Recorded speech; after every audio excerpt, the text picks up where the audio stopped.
Hey, what's good, everybody? It's me, your hero, Benjamin Banks, and you're watching Leveling Up with Benjamin Banks. It feels great to be back, and you know your boy loves One Piece. I've been on a One Piece trip for the last couple of years now, and on the return episode, we had to do it right. And joining us today is that? Oh my God, that It's is. it's the Shogun of Wano right here. He's a little blurry because I blurred my screen, but there he is. Hey, with no further ado, thank you so much for joining us today. It is Miss Corinne Sudberg. Corinne, how are you doing today? That's me. Let's do the whole interview like this. No kidding. I mean, it'd be funny. That Yeah, would that would definitely be if we did it like that. But yeah. yeah, thank you so much for joining me and coming up here on Leveling Up with Benjamin Banks. Like I was telling you before we started, and everybody that's watching, it's been a while since we've had a podcast episode, and Oh. me and the guys were ready to get the ball rolling again. And Mhm. like I said, what better way to do it than with somebody that's on One Piece? So thank you again for joining me Yeah, today. thanks for having me, man. I'm excited. Yeah. Yeah, you're welcome. So the first thing that we do up here on Leveling Up with Benjamin Banks is we always love to ask, what is your origin story? So tell everybody who you Ah. Okay. Where to start? Long, long ago. So, funny enough, when I was very young, my mother had told me that I could sing before I could speak. mm, I don't know exactly if I had any special condition or anything like that, but I didn't speak until I was like 4 or 5.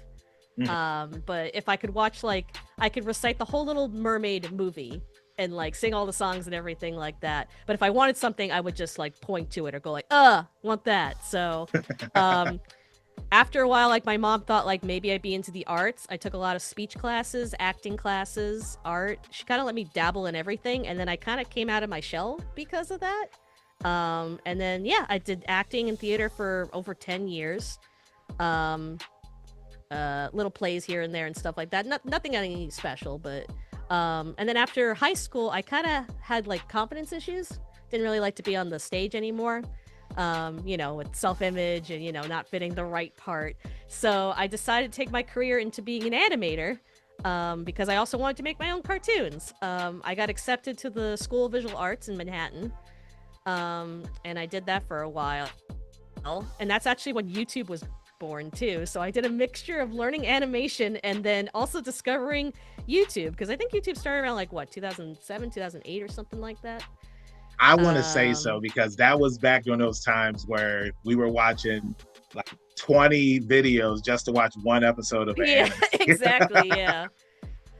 So I kind of dabbled in both of those, and then taking a script writing class, a teacher of mine was like, "Oh, you said you used to be into acting." And with animators, we act with our bodies and stuff, so there were minor classes we could take here and there. But he was like, "Why don't you try voice acting? Because if you do that, no one could see you, or at least not enough people will see you to worry about you, and you can't really be judged because it's all about your voice." And that didn't hit me that I could do that because it's like one of those things where it's like, oh yeah, how does that work? How does someone get into that? So then I started doing research. I joined the voice acting club when it was just a little baby forum, and now it's like this whole big thing now where you can find like acting gigs and learn like stuff that like before then like nobody even knew like where you could get a microphone. I think everybody used headsets and stuff back in the day. But now it's a great resource tool that anybody could start there if who want to learn about their voice acting journey. So I started dabbling with that. Got a few little walla gigs and things around New York City. Got a lucky break. Funny enough, around like 2000, I'm gonna say 2018, I think 2019, when my good buddy Joel McDonald gave me the opportunity to audition for One Piece. Hey, that's awesome. Yeah. And then ever since then, I've been kind of just doing mostly character work, honestly, for Crunchyroll or just random indie projects and stuff like that. Parody work on YouTube, songs, etc. So yeah. Hey, that was an awesome origin story. So, I kind of want to piggyback off of, when you had got the audition for One Piece. Mm. Now, was it for Momonosuke or was it for another character? It was for Momonosuke. It was a Nice. weird. It was a little bit of a weird process. And I think I can say this now because it's long past. It was actually a paid audition, which I don't think we do that much anymore too. So that was kind of cool. I got paid regardless if I got the work or not. But they did have me record at least 2 episodes. And then I think I was up against a few others. I have no idea who else was up for the role. But afterwards, it went silent because I think we didn't have the hold on One Piece, or something was going on with Funimation and the rights to One Piece at the time. So everything went like cold, silent, no dubbing. And as an actor, if you don't hear something in a few weeks, you're like, okay, I didn't get the role. Whatever, you move on. And then I think like a year later or something, they were just like, yeah, we got you for several episodes, so why don't you come in? I'm like, oh, I am this character? Okay. So I guess, yeah, they just approved it, or just like, I guess because they had certain people work off better, because sometimes during auditions they like to hear when you record the audition how you work off of other actors, because in anime we don't get to record with the other actors, unfortunately. It's a timing thing. We have to it's not like an animation where it's prelay where you share the room and you can kind of work off people. So they kind of have to rely on that on the audition process and stuff like that. And I guess they liked what I did. I hear a rumor, I don't think it's true, but they said Oda approved me. I don't think that's true. Hey, but that's awesome. I have heard that sometimes creators do pick and choose certain things. So that's true. God bless Oda, but I don't take that into consideration. But yeah. Yeah, I mean, you never know, because I know for the live action One Piece, like he picked like certain actors for certain characters, and I know that some fans were like, oh, well, this person doesn't look like this person doesn't look like that. But when you have the creator of the series say like, I picked this person, I picked that person, I picked this person, it doesn't matter what you think. So congratulations to you for getting the role of Momonosuke. Yeah, thank you. It was one of the longest running roles I got to voice for an anime, honestly. So right. Now I want to ask you, were you already a fan of One Piece before you had got the role? I was, but I wasn't that far enough to know who Momo was, so that was kind of interesting. But yeah, I'm a huge fan now. I'm pretty much caught up now. So and they kind of liked that back in the day. Well, back in the day, they didn't want you to be too fan about it, because they didn't want you to step on. I have funny stories about that, where it's like I would know the show, but I would just shut up, because if you said anything that like the director didn't know about, you'd be like, "Oh, you're a smartass," huh? Or something. I think nowadays certain shows, especially One Piece, it does help the director, because it's like when they bring you in as an actor and you don't know the stuff, they have to kind of go over the spiel, and going over One Piece is a lot, even so it's hard to establish where it's just like, okay, you're this person, and this person is being defended by Luffy. Who's Luffy? Well, he's king of pirates, and he's got all these people, and so it's a lot. So but it did help that I started doing research along with the part, though. So that's awesome. So is that something that you do with all the roles that you have, where it's like once you get in there, you do a lot of research on it? Or have there been any projects that you worked on where it's like you already were a fan of that project, so it's like you already knew who the character was and what? I kind of flip-flop with that, and I think other actors will agree with me, because sometimes you do want the element of surprise, with stuff, or you don't want too much to shape your idea, because you could have this self-image of what the character should be, and then the director pulls you in and gives you a 180, and you can't be like, well, I read the manga, so the probably the closest other than One Piece was Overlord. When I got the role for Arche, I knew everything about that, and I even got to meet the director of Overlord at Anime Expo, and said like, I would love to be in your show. Hopefully I get to be. And then 2 weeks later I got an audition, probably not from him, but it was just kind of coincidental. But I loved the show so much, but then when I got in, they were just like, okay, this is the part, blah, blah. I'm like, oh, that's cool. Who's that? She kind of looks like a vampire, but like I knew all the characters' names, but I was just like, just shut up, let him speak, don't say anything, whatever he says goes, so. No, that's really funny that you say that, because I remember back when I was a young Benjamin Banks, I used to work at a place called Logan's. It was a steakhouse here in Virginia, and I worked in the dish room, and I ended up quitting that job because I just didn't like how it was ran.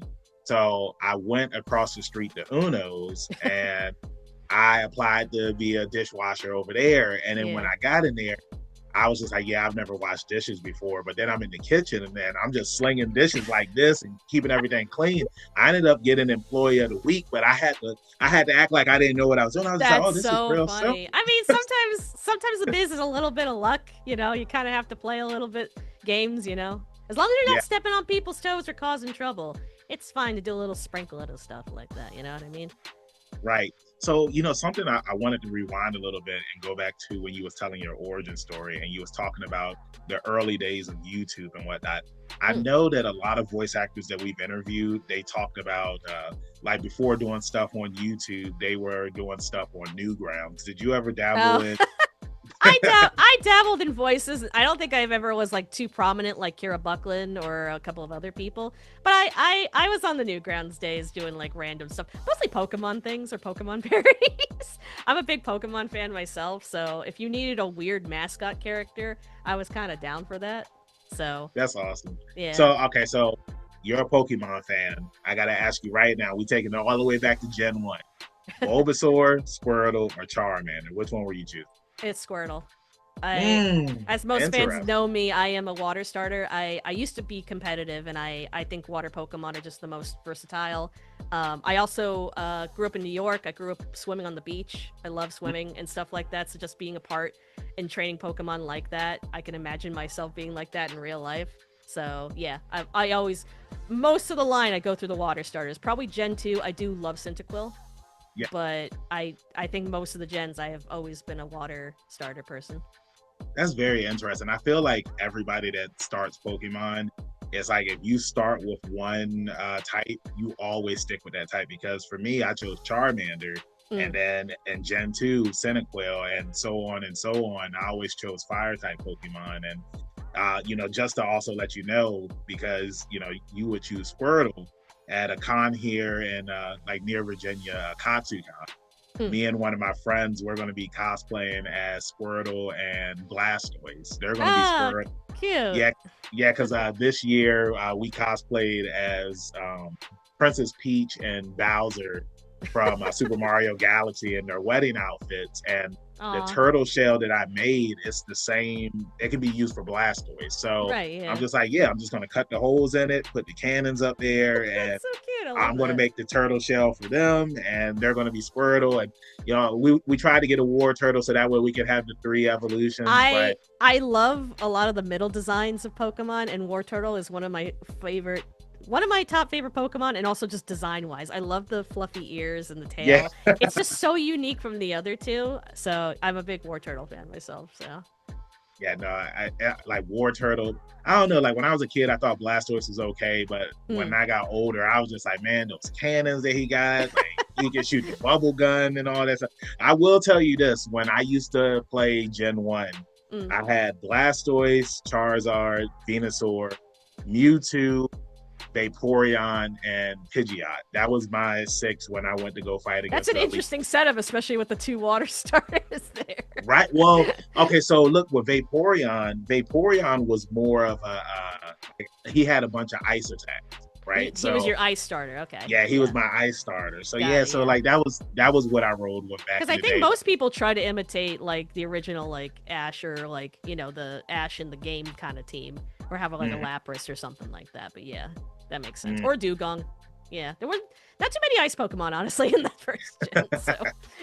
So another question I wanted to ask you, like taking it back to when you were a kid, like for me, for example, growing up, I would watch anime, I would watch cartoons, and there would always be certain voice actors that I would hear in certain projects. And it's like I always recognize those voices. Now, I'm not a voice actor myself, but having the opportunity to meet these people at conventions and tell them like, you were the voice of my childhood, like Kyle Hebert when I did a Q&A panel with him at Superstar Anime here in Virginia, and how he talked about when he was coming up, he didn't really have cons to go to, and he said that he wished that he could talk to some of his favorite voice actors growing up. And I told him, I was like, man, you were one of my favorite voice actors growing up. And when I was a little Benji Banks, when I used to get bullied in school or I had a bad day, I knew I could come home, watch Dragon Ball Z, and know that Gohan would save the day. So the question I have for you is, who were some of your favorite voice actors when, before you became a voice actor, who were somebody that inspired you? And did you ever had the opportunity to God, meet those voice actors? I I have way too many inspirations. I was a 90s kid, so I grew up with all the fan favorites. I grew up with Dragon Ball Z, I grew up with Sailor Moon, I grew up with Pokemon, Digimon, like everything. And be able I think I started going to cons around 2016. The fact that I could actually meet these people, it was like a blessing. Oh my god. Veronica Taylor, meeting the original Ash. Oh my Uh, god. I even took a class from her too that's awesome. to learn some skills too. Um, ADV Films too, meeting actors from one of my top inspirations, and I'm actually really close with him now. Is Greg Ayers, um, Mm. because he has a few leads, but he usually always played like the side character, which is kind of where I am at as well.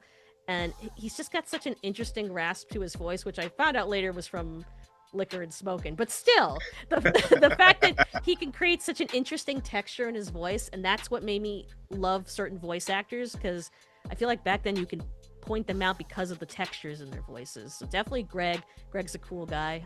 Rob Paulson, oh my god, Yakko, and like he was my child. Oh, I met him like 3 times.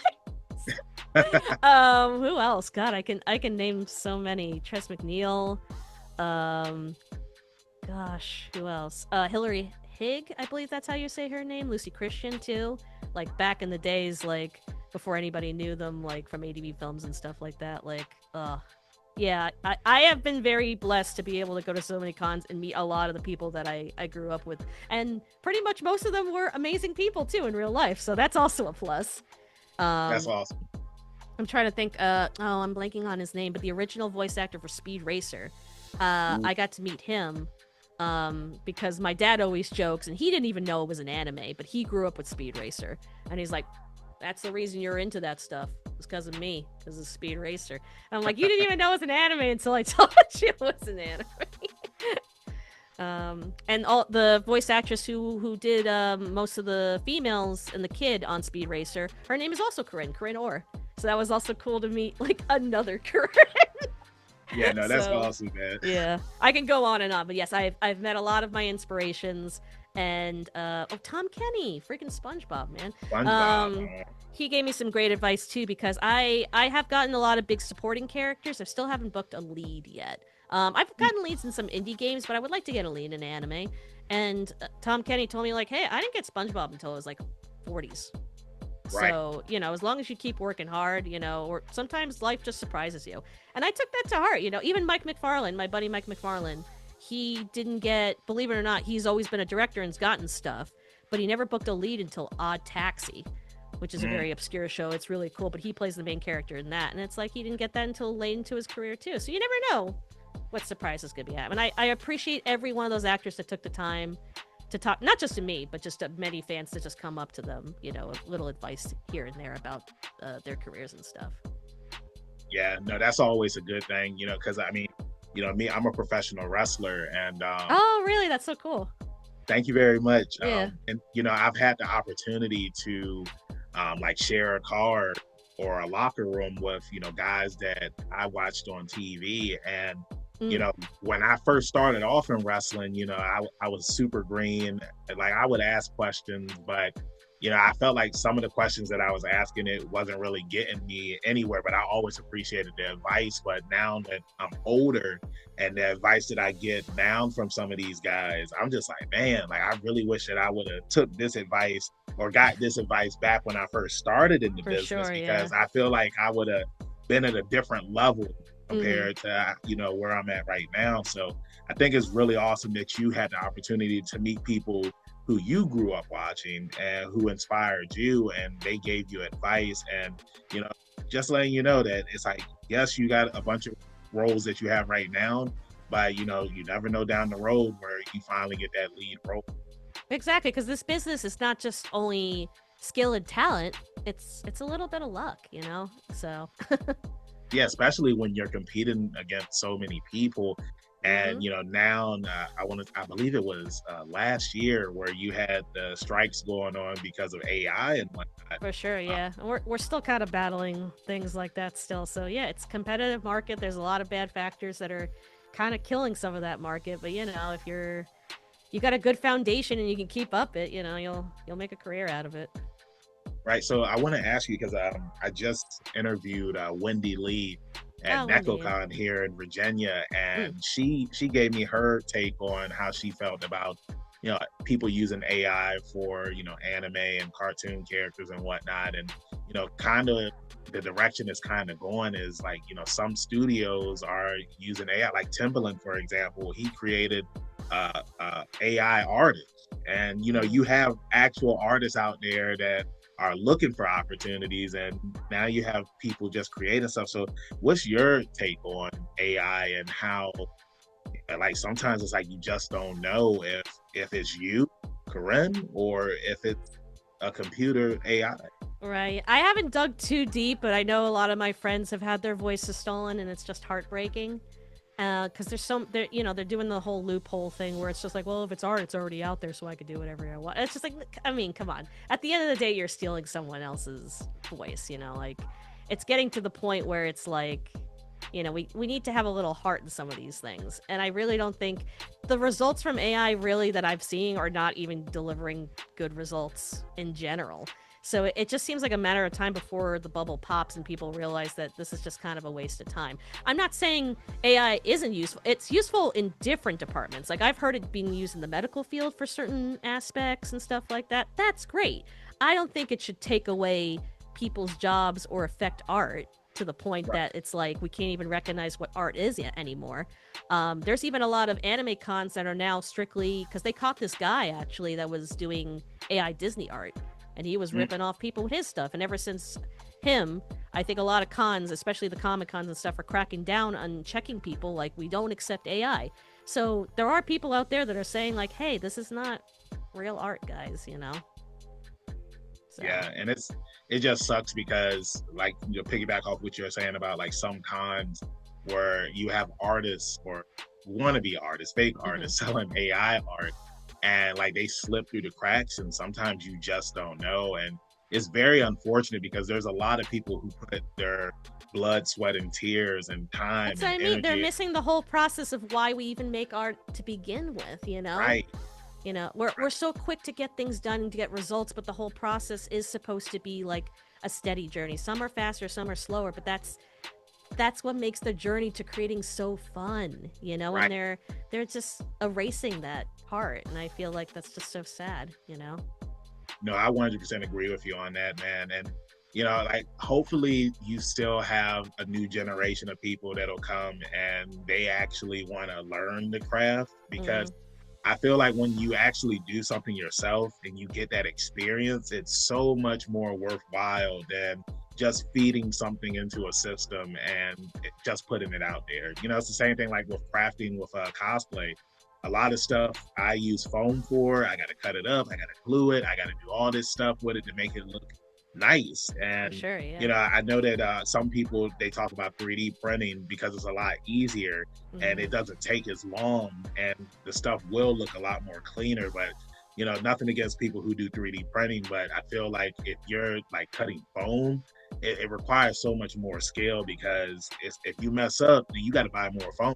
I mean, same thing with 3D printing. For sure, but it's like with any cosplay con. Like I have friends that are judges at these masquerades and costas. Like they take note of like, they're not dumb. They're like, oh, this is 3D printed, so obviously, they know what takes long to do, what stitchings take long to do. There's careful Right. consideration in everything. So if you think you can get away with something quick and fast, you won't, because the real artists have the eyes to see that you didn't put the time in. So Right. it can only fool for so long too.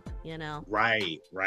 Because there's certain cons that you can go to, like a smaller con, for example, where the judges, they might not have the best eyes to see if something that this person made is like something that they actually made or something that they bought online. Yeah. And they just get through it, compared to going to some of these bigger cons and they're just like, yeah, you got that online. I mean, like, even I had judged a cosplay contest before where the guy, he said that he made his cosplay, and I'm just like, bro, like, there's another dude over there wearing the same exact outfit. Like, what are you talking about, my guy? Like, So yeah, it it's just just it just makes me worry for the future because if people rely on it too much, and again, like we've been saying, they won't learn. Um, right. the scary besides voiceover, I am afraid for a lot of my translator friends. I follow a lot of translators that work on manga and stuff like that, and a lot of their jobs easily get taken away by AI because they're just putting it in the system, and it's like, well, Google said it's this, so we don't need an actual human to translate. But there's slang, there's nuance, there's little things, one word in Japanese can mean like maybe five different things depending on the context of who they're telling the person to. And I feel Right. like that's going to be a lost art if we keep going this way, and it scares me, honestly. So Right. Yeah, no, I 100% agree with you on that. And, hopefully things just get better in the future. I mean, like, time will tell, you know what I'm yeah, saying? Like, that's I all think we the can fact that say. people are even noticing it more and it's not as tricky as people think it is, it's going to fall. It's going to trickle. It'll probably still be out there, but I mean, you could already see there's people that are like, no AI, we don't want to work with you. So Right, right. And hey, Pinky's up to those people that are just like, nah, you got to go, my yeah, get your garbage out of here. guy. So I want to rewind again, and Mm, I want to go back to you growing up in New York. mm. What was it like growing up there, especially in the '90s and the early 2000s? So I'm actually from Long Island, New York, which is a small island that's kind of underneath it. And I mean, I live a pretty well life. My father is a plumber, and my grandpa just happened to be friends with a guy that when he passed, he gave him the company, and that kind of helped our family a little bit get by. So I can't complain. Life was pretty good. I was spoiled as hell. My parents were very supportive of me in the arts. And I thank them every day for letting me do crazy things and trying out different types of things to find what I'm into. Um, I know my family was nervous for me to go into the city because I'm the only daughter. Mm, Very like, oh, poor girl going in the city by herself. They didn't even want me to stay in a dorm there. They wanted me to come back home every night. But they gave me strict rules where it's like I couldn't walk to the train by myself. I got the kit. I got the pepper spray and all that because the city's a dangerous place. But right. honestly, I didn't start going into the city with friends until I started going to cons around like 16 or so. And honestly, like the city was fine. I mean, my parents always told me horror stories, but I think the city grew after a while and cleaned up. I mean, don't get me wrong, it's not all sunshine and whistles there. I'll say it's better than LA. I've been to LA, and LA scares the hell out of me. But I like the city, man. Like I think the people are fun there. There's always something interesting to see there. It's really not that hard to navigate in New York. I love it. Yeah, no, it's crazy that you say that because the first time I went to New York by myself, I want to say it was 2022, Mm. and I ended up going to the only Planet Fitness that was still open 24 hours after the pandemic, and my phone ended up dying on me, and Oh. I did not know where I was. I got off the train.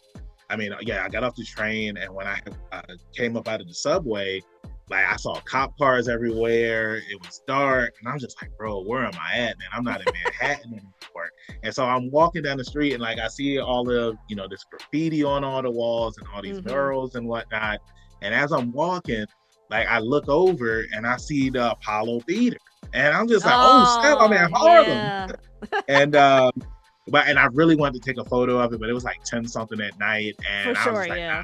yeah, I'm just like, I don't want nobody to think I'm a tourist. So I ended up just going to the gym, and then I left. And luckily, because I have really good memory, I was able to figure out how to get back to where I needed to go. That's what I mean. Like you honestly can't really get too lost in New York. It's like it's a grid. Like Right. but I think it helped because I went to college and I got to figure out the streets by myself. That my parents trusted me when it came to going to the city. Like after a while, like I wouldn't come home and I'd go like, I'm gonna go to Nintendo World, and Nice. yeah, like I got to sneak around because they're just like, oh, how was school? I'm like, yeah, I totally spent like 7 hours in school. I didn't ditch school, but like I finished my class and I'm like, okay, what fun nerdy things can I find around in the city? Like that I couldn't Right. do by myself. Subways were scary at first, but then again, it's the same thing with acting or anything. Fear is the mind killer. Right. Like you just gotta try and go for it, and then it's just like it's not so scary. Like you just go for it. No, I 100% agree with you. So Now I want to ask, like, what are some of your hobbies that you're into when you're not behind the microphone? So out of most of the VAs probably at Crunchyroll, I'm probably the biggest otaku, to be honest. I still keep up with seasonal anime. In fact, I have people that come up to me and go like, "Oh, Corinne, what's at the top right now?" And I'm like, "Well, let's see." So I still technically watch a lot of seasonal stuff, or I go back to kind of switch if I get too burned out with newer stuff to go back to older things. I'm actually rewatching Tower of God, and I'm like, "Where did the show go wrong?" You know what? Let me rewatch it again. um what else? D&D. I do a lot of D&D with some friends. I did a Nice. campaign. Actually ended an 8-year campaign 2 years ago. That was crazy. Wow. Been thinking about doing some one shots, and I have some friends that have been kind of wanting to dabble in that, so I might go back to that. Um, what else? I do go enjoy cons a lot, even if I'm not a guest. Like, I know they're expensive, and a lot of my VA friends are just like, I'm only going if I'm a guest. I'm like, I get it, but like, Right. I like seeing. I like the craziness and all of that, or just keeping up with like what's new and stuff like that. Most of the time I do get approved for a pro badge, so it does help a little bit. But I just like the atmosphere in the community. So yeah, I would say Okay. those are some of my hobbies. Yeah. Oh, singing! I love to sing. I sing all the time. What's your go-to song like right now? And if you just want to Okay, sing, so it changes because I have some warm-up songs in my head, or sometimes I'll be working on a cover, and then that's gonna be stuck in my head for like several weeks. Um, which ones have it? I'm working on the new opening to Cooking Skill season 2 because a lot of people wanted me to sing that, and it's just a very peppy, fun song. So I'm translating that now. Otherwise, I have the season 2 opening of Don to Don also in my head. that's a good song. I sing a lot of Waitress lately. I love musicals. I grew up with a lot of musicals too. And then what else? Oh, sometimes I sing. Sometimes I sing some Has Been Hotel songs. I mean, it has the second season just came out. I still need to Dude, watch. the Gravity I need to song. watch. I need to That's watch it. No spoilers. No okay. Well, spoilers. there's No this spoilers. one song, and everybody knows that song. Okay. The storm's coming. I can reach the clouds. Like that one. Oh, Gravity. That's a great song. So yeah, it changes, but those are the top songs I can think in my head right now. So yeah. That's awesome. I mean, for me, like I'll always drop in Sing or Four Town or something from Trolls. Like whenever I'm Oh on the phone man. with my boy, like I'll start singing. I never met nobody Be like like you. you. Oh You know what I'm god. saying? So I have yeah, ADHD, so sometimes somebody will say one word and I'll be like, "Oh, that reminds me of this song. Better start singing it." right, exactly. No, I'm the same way, man. So Yeah.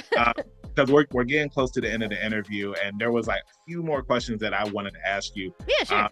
The next one is because the Great Turkey War is coming up, Thanksgiving. Oh yeah. I want to know, what is your favorite Thanksgiving dish of all time? Oh geez. Do I have it? I pretty much eat everything. There was I will say I didn't have it for Thanksgiving, but it is Thanksgiving themed. There was a place my husband's from Minnesota, and he took me to this deli, and they had like an open face challah turkey sandwich with everything on it. And ever since I had that, I just make that now because it was the perfect sandwich. Hey, Toasted challah and mashed potatoes and cranberry and turkey and gravy and all the fixins. I was just like, I could just die and go to heaven if I could just eat this all the time. But if I had to really pick something, I like mashed potatoes. I'm a big mashed potato person. With the gravy or without the gravy? Oh, with the gravy, man. Okay, all right. Yeah, you gotta ask because some people don't like gravy. Really? Oh man. Yeah. I love gravy, man. Give me all that. Now let me ask you this: is there a favorite movie that you like to watch around Thanksgiving? Oh, that's a good question. So I actually watch a lot of films with my husband. He has a Criterion collection. So those are films that are usually chosen based off like, their editing or if it was a certain performance and stuff like that. One that fits Thanksgiving though. Like for me, for example, right? Yeah, I like Spider-Man. I like Spider-Man. Is that a Thanksgiving film? Yeah, because hey, remember when Norman Osborn he went to grab that piece of turkey and Aunt May smacked him? I consider it a Thanksgiving movie. What is it called? Popo? Let me see. I think we have tried to do. Oh yeah, Tom Popo. That's a good one. I think we have tried to do films before that relate to Foom. And Tom Popo is a. There's like some weird little food innuendos throughout the film, but the majority of the story is this woman wants to run a ramen shop, and she doesn't know the first thing about making ramen. So this ramen expert basically helps her through the process of making ramen and opening up her own shop to take care of her son. And it's a very sweet film, and I think people should go check that one out, especially if you like ramen. So. Oh, well, I love ramen, and I'm Yeah. gonna add it to the list of things to watch. Like that's the reason why I love asking these questions, because it's like everybody always has different answers for, like, you know, I'll just ask about songs, or now Tom Popo. Yeah. I've never even heard of this movie, and now I'm gonna check it out. So, Oh, awesome. Corinne, thank you so much for joining me up here on the return episode of Leveling Up with Benjamin Banks. It was really fun. And can you please let everybody in social media land know where they can find you? You can find most of my social media is Megami33 or Megami36, just because that was a backup when I used to do parody stuff. My original channel got taken down, but mostly everything is 33 or 36. So I'm on pretty much all social media. So Awesome. Hey, y'all make sure y'all go and follow her on all of her social media accounts. You can find me, your hero Benjamin Banks, at KingBenji_Banks on TikTok, Twitter, Instagram. You can find me on Facebook at Benjamin Banks. I should be the first person to pop up. If not, I need to contact Mr. Zuckerberg. Thank you, everybody, for watching our return episode. Make sure you follow all of the Leveling Up with Benjamin Banks accounts as well at Leveling Up Bank. And like I always say, keep that pinky up, stay positive. We'll see you next time on Leveling Up with Benjamin Banks. Peace. Thanks again, everybody, for watching another episode of Leveling Up with Benjamin Banks. Make sure you like, follow, subscribe to the channel. Podcast, we got that too. Make sure you give us a thumbs up and hit that bell for further episodes and notifications. Thanks a lot to our patrons. And if you don't mind, join the Patreon. We'll be having new specials coming up soon.